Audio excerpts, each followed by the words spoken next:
Pēnei tonu ka rongo tonu au i ngā kōrero e mea ana o e hara tēnei mō nāi nei, e hara tēnei te mahi mō runga i tō tātou marae.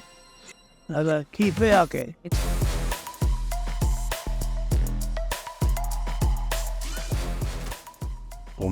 Me marama te hunga o nāi nei, heha mātau, heha tātou, i whai wāi, te mahi tonu i nei mahi ngā toi.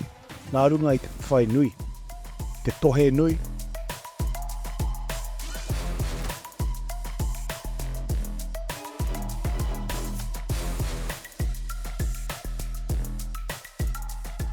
Ai, well, i te rangi tonu nei, i rongo tonu au i te heo ngā mātanga hau. E kōrero mai ai, ana kōrero, ana piki, ana heke. Te mea hatu kei o tērā, kei te rongo tonu au i ngā piki me ngā heke i te wā i awa. Kei reira, e ora tonu ana ngā piki me ngā heke. A reira, taku titiro whakamua, titiro whakaroto i tērā momo kōrero, he roa tonu te huarai. Ei hikoetanga mātata.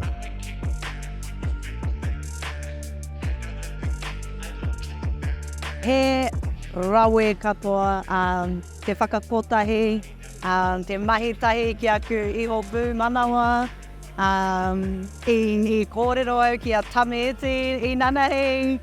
Nā, just miharo rawa. I timata au i te tau 2012, te kaumaiwa noi ho aku tau i tērā wā, 2003 aku tau i nai nei, taihohi tonu ana.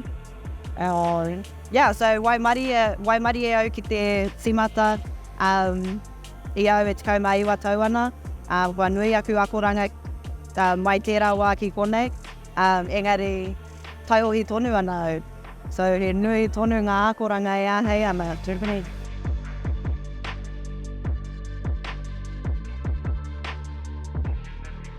I roto i ngā tautata nei, ko tino kitea, ko te whanake hāretanga, ko te pakari hāretanga, ko nui ake te hunga mau moko, ko nui ake te hunga rangatahi, e mau mataora ana, e mau moko kauae ana.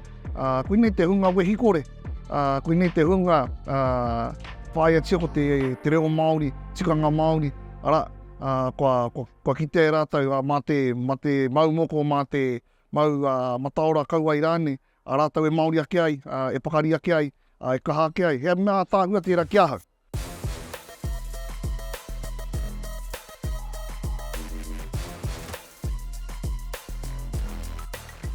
Nā karekau, e koera tētai mea tino pai ki au, kāre au i kite i te maha o ngā wāhine e mahi ana i tēnei mahi.